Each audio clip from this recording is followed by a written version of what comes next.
بسم اللہ الرحمن الرحیم۔ السلام علیکم۔ ماہ رجب کی 26ویں تاریخ تھی۔ رات کے گیسو ہر طرف بکھرے ہوئے تھے۔ مکے کی ساری آبادی محو خواب تھی۔ تاروں کی چھاؤں میں کائنات کا مرکز آج حضرت ام ہانی رضی اللہ تعالی عنہ کے گھر منتقل ہو گیا تھا۔ در و دیوار سے حبیب کبریا صلی اللہ علیہ وآلہ وسلم کے جلوہ کی روشنی پھوٹی پڑ رہی تھی۔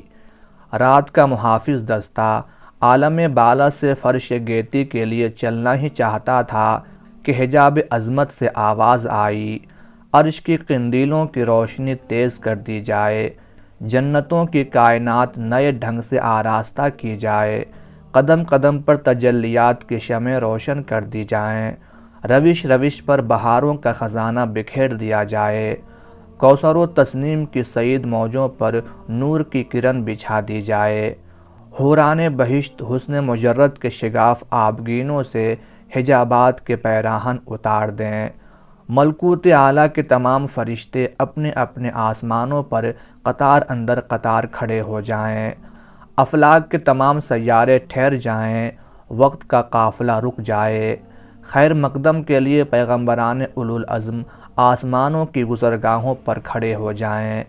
فرش گیتی سے بہزارہ جاہ و جلال آج میرا حبیب یہاں تشریف لا رہا ہے، وہی حبیب جو میرے دست قدرت کا نقش اول ہے، جسے میں نے اپنی ساری کائنات کا مختار عام بنایا ہے۔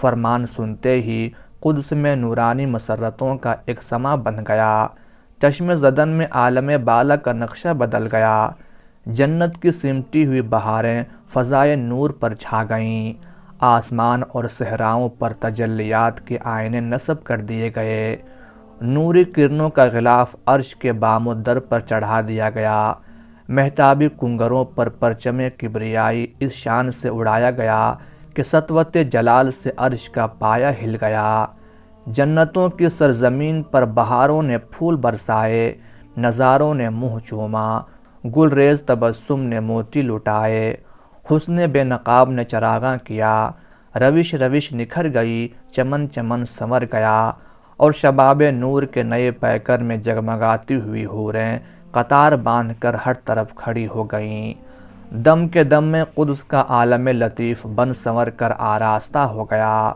اتنے میں آسمانی دنیا کا دروازہ کھلا، تجلیات کے جلووں میں حضرت جبرائیل علیہ السلام آگے بڑھے، فضائے نور میں تیرنے والا براق نام کا ایک نورانی سیارہ آج ان کے ہمراہ تھا، آسمان کی بلندیوں سے اتر کر سیدھے مکے میں حضرت ام ہانی رضی اللہ تعالی عنہ کے مکان پر تشریف لائے۔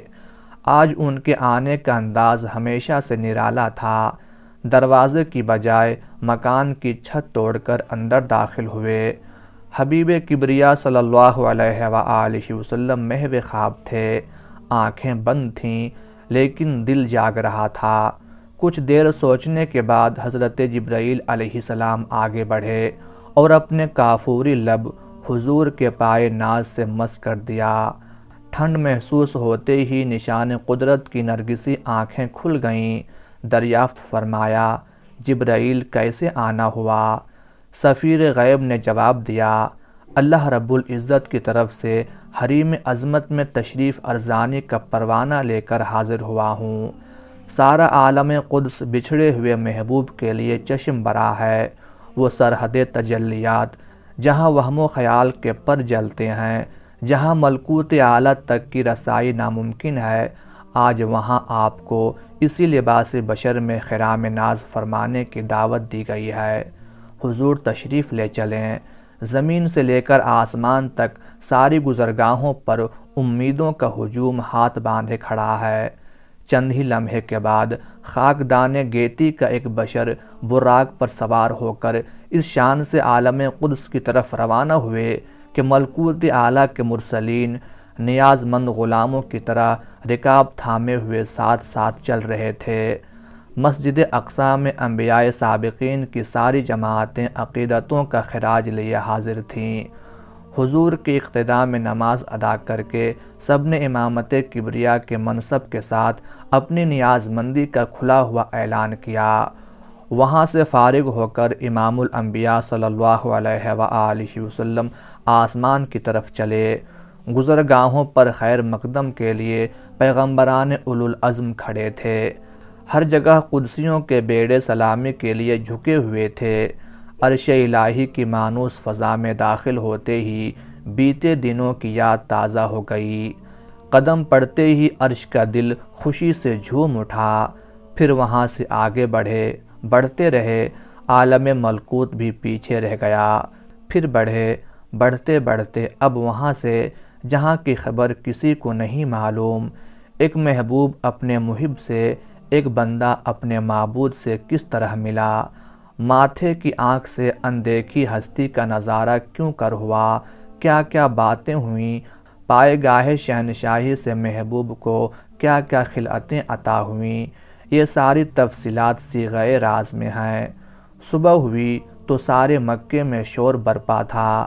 اہل یقین و خرد اللہ کو دیکھنے والی آنکھوں پر نثار ہو گئے، لیکن نادانوں نے کہا کہ ایک بشر کے لیے عالم بالا کا سفر ممکن ہی نہیں ہے، یہ ساری کہانی بالکل من گھڑت ہے۔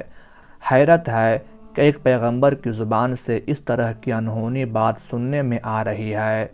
خانہ کعبہ کا طواف کرتے ہوئے چند فرشتے یہ باتیں سن رہے تھے۔ انہوں نے آپس میں کہا، تمہیں وہ رات یاد ہوگی جس کی صبح عبداللہ کے آنگن میں نور کی بارش ہو رہی تھی، زمین سے آسمان تک ہر عالم میں رحمت و مسرت کا جشن منایا گیا تھا، اور مکے کی ساری فضا فرشتوں کے پیروں سے چھپ گئی تھی۔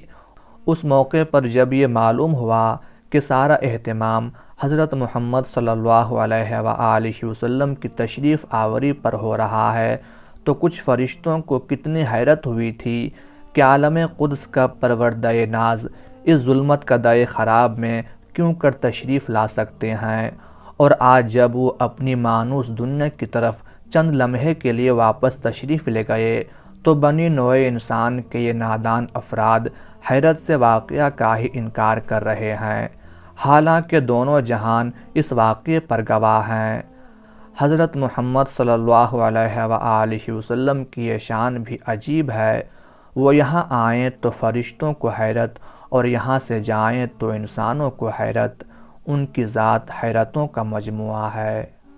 دوسرے فرشتے نے جواب میں کہا، دراصل حیرت تو ان انسانوں کی عقلوں پر ہے جو ان کے یہاں آنے پر حیرت نہیں کرتے، صرف جانے پر حیرت زدہ ہیں۔